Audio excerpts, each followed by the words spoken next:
Hai guys, Assalamualaikum warahmatullahi wabarakatuh dan salam sejahtera. Kembali lagi di Tengkuruk Channel guys. Terima kasih kepada kalian yang selalu bertandang ke Tengkuruk Channel.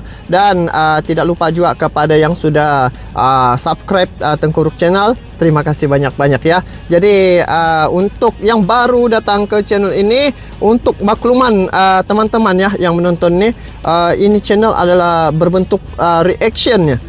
Jadi pada kali ini saya akan mereaksi satu isu tentang Amerika Serikat dan juga Uni Eropa mengetahui ya Indonesia masuk 3 ekonomi terbesar dunia. Nah, inilah langkah Presiden Jokowi yang cerdas membuatkan Uni Eropa ketar-ketir ya guys. Apabila tindakan Presiden Jokowi membuat hilirisasi di Indonesia, maka sumber daya alam seperti nikel tidak lagi diekspor ke luar negara, khususnya pada Uni Eropa sejak tahun 2020. Jadi perkara ini mengakibatkan Uni Eropa terkesannya dampaknya sungguh besar pada negara mereka. Nah, tetapi apa yang dilakukan oleh Presiden Jokowi itu adalah untuk manfaat negara Indonesia. Itu salah satu perkara kenapa Presiden Jokowi menghentikan ekspor nikel ya ke Uni Eropa. Lagi satu, apabila Indonesia memproduksikan sendiri ini nikel dan juga sumber daya alam mereka yang lain, maka nilai itu lagi bertambah berbanding dengan ekspor bahan mentah tersebut. Jadi untuk topik dan tajuk pada hari ini yaitu Amerika Serikat dan Uni Eropa mengetahui Indonesia masuk 3 ekonomi terbesar dunia. Nah, langkah Jokowi cerdas. Nah, jadi ayo kita semak perkara ini berkaitan dengan kecerdasan Presiden Jokowi mengendalikan isu global ini, yang mana Indonesia mendapat tekanan dari Uni Eropa karena mereka mahu sangat sumber daya alam dari Indonesia nih, tetapi karena kebijakan Presiden Jokowi, dia mengambil keputusan untuk tidak mengekspor lagi sumber daya alam. Biarlah sumber daya alam seperti nikel itu diusahakan di negara Indonesia itu sendiri ya. Jadi ayo langsung saja kita semak klip video ini dari channel Bagi-Bagi ya. Jadi pada kalian yang menonton video ini, support juga ini channel Bagi-Bagi dengan memberi like, komen, dan bagi yang belum subscribe ini channel Bagi-Bagi, boleh subscribe ini channel Bagi-Bagi. Jadi ayo langsung saja kita saksikan klip video ini sama-sama. Jom.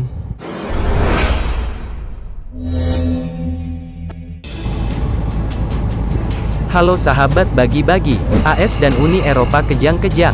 Indonesia masuk 3 ekonomi terbesar terbaik dunia, cabut PPKM menjadi jalan baru. Dengan tantangan yang Sri Mulyani tidak mudah. Dan ini adalah bekal yang bagus untuk memasuki tahun 2023. Dan oleh karena itu Indonesia dan dunia harus lebih siap agar kalau nanti terjadi another round of pandemic, we are better prepare and less damage terhadap manusianya, masyarakat, dan terhadap ekonomi kita. Jadi seluruh hal-hal yang kita lalui 3 tahun ini tidak boleh hilang sia-sia. Karena memang bersedia untuk menghadapi pandemi lagi ya masa akan datang nih. Guys, dahsyat nih guys. Peluang di tahun 2040-2045 negara kita ini akan menjadi negara 5 besar ekonomi terkuat di dunia, nomor 4 kita nanti, insya Allah. Di tahun 2030 kurang lebih kita akan menjadi 7-10 besar ekonomi terkuat di dunia. Ekonomi terkuat ya.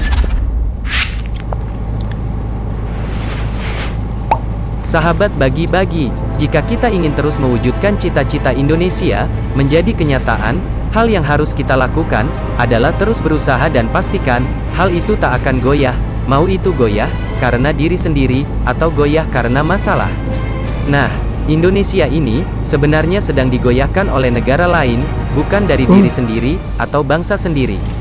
Jika kita terus digoyahkan visi misi kita oleh negara Uni Eropa dan AS, harusnya kita terus melawannya, dan hal itu sudah dilakukan oleh Pak Presiden Jokowi.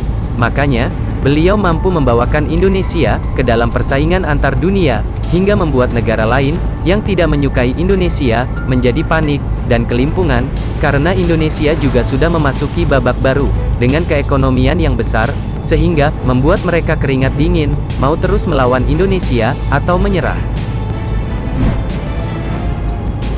Sahabat bagi-bagi, AS dan Uni Eropa makin panik, ekonomi Indonesia masuk 3 besar pertumbuhan ekonomi terbaik di dunia.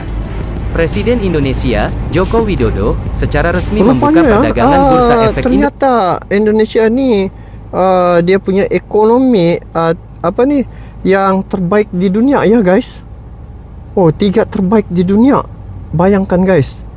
Patut pun dorang macam tidak mau ya ada saingan dari Indonesia ini, karena macam dorang ni mau menguasai ekonomi itu. Jadi Indonesia sekarang tengah dalam proses ya untuk menjadi negara yang maju. Jadi itulah yang dorang pergi halang-halang dan juga bagi tekan negara Indonesia biar sumber daya alam, kekayaan negara Indonesia tu dikasih suruh keluar begitu. Itu yang sampai mendapat tekanan di WTO tu guys. Oh. Indonesia. Oh. Ya, BI, tahun 2023, di Gedung BI, Jakarta Senin tanggal 2 Januari tahun 2023 pagi.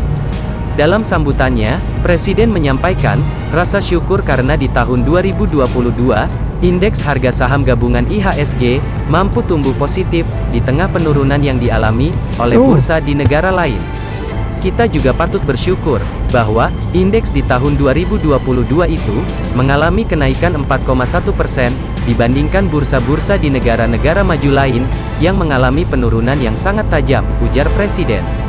Selain itu, Presiden juga mengapresiasi perdagangan saham yang mampu mencatatkan pertumbuhan di tengah gejolak perekonomian global. Market cap kapital pasar juga tumbuh 15% sampai 9.499 triliun. Tinggi juga ya pertumbuhannya. Sahabat bagi-bagi, ini juga bukan sebuah angka yang kecil, angka yang besar di tengah turbulensi pasar ekonomi global. Di tahun 2022, Kepala Negara juga mengungkapkan kegembiraannya karena 55% investor di bursa saham saat ini adalah generasi muda di bawah 30 tahun dan 70% di bawah 40 tahun. Artinya, prospek ke depan betul-betul sangat menjanjikan. Penyebutan tahun 2023 adalah tahun ujian bagi perekonomian global maupun perekonomian ini Indonesia. yang menjadi Karena itu, satu kerisauan ya pada tahun ini, tahun 2023, yang mana kita akan menghadapi ya, kalau di berita-berita yang saya dengar, kita akan menghadapi krisis ekonomi global ya. Tetapi itu bergantung juga sebenarnya pada kepimpinan, siapa kepala negara itu mengikut negara masing-masing lah.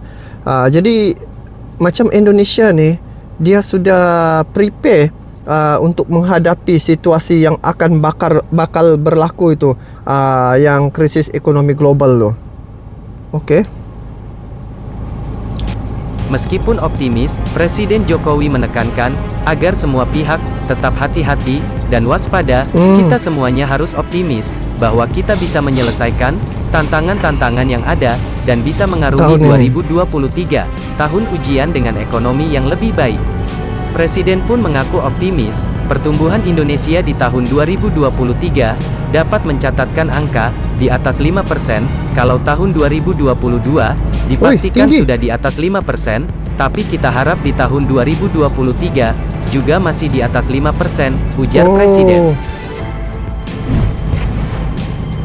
Sahabat bagi-bagi, Presiden pun berharap pencabutan kebijakan pemberlakuan pembatasan kegiatan PPKM. masyarakat (PPKM) yang dilakukan pada akhir 2023 mampu mendongkrak Wow. pertumbuhan ekonomi nasional.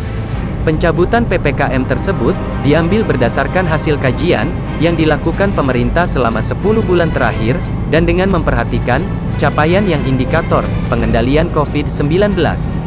Angka bor positif kita semuanya di bawah angka-angka kematian. Semuanya di bawah standar WHO, sehingga kemarin kita putuskan di akhir tahun PPKM dicabut, dan ini semoga nanti mendorong Menteri Gerak Ekonomi kita dengan tumbuh lebih baik dibanding tahun 2020.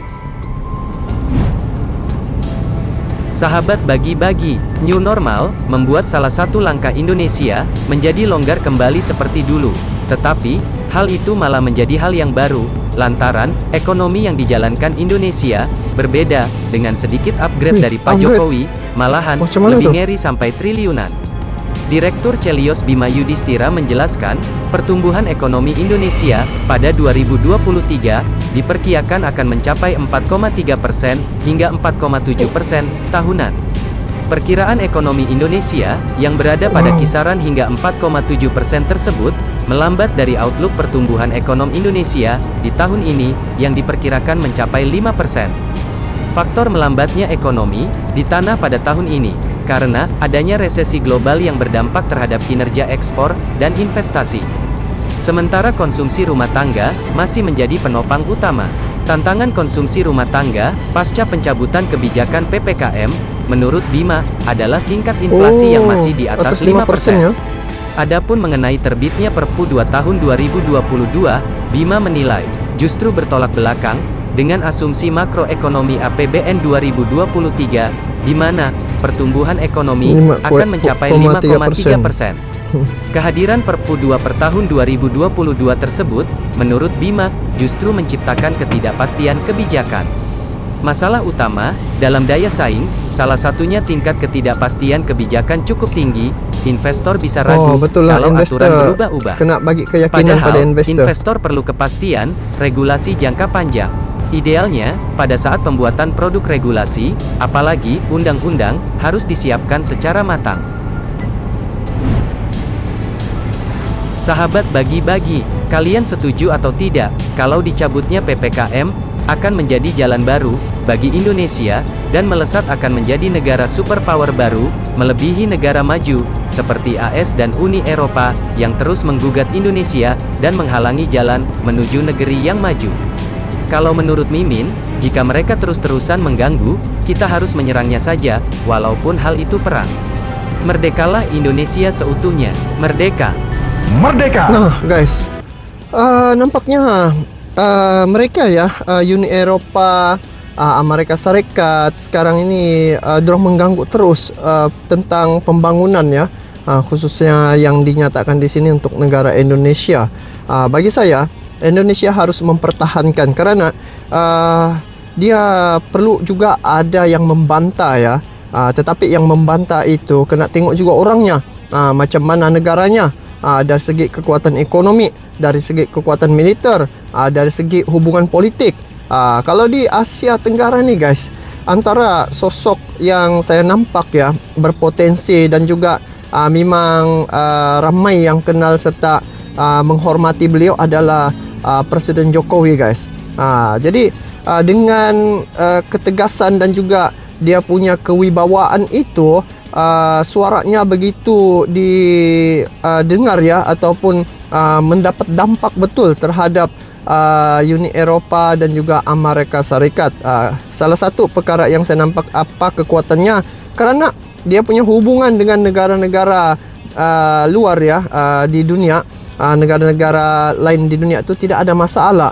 Jadi apa pandangan dan juga tindakan Presiden Jokowi itu mendapat sokongan juga sebenarnya di peringkat dunia luar. Kalau setakat Amerika Serikat dan Uni Eropa ya, masih lagi suara Presiden Jokowi ini ada kesan apabila Indonesia ataupun Presiden Jokowi membuat apa-apa keputusan dan tindakan. Nah, jadi untuk proses seterusnya, sekiranya Indonesia dia terus dengan produksi di negara sendiri dan juga apa ancaman itu dia pertahankan dan juga lawan, saya yakin dan percaya Indonesia bisa untuk mengekalkan reputasi ekonominya menjadi negara yang superpower di masa akan datang. So, itulah pandangan saya. Bagaimana pula pandangan kalian terkait dengan perkara ini?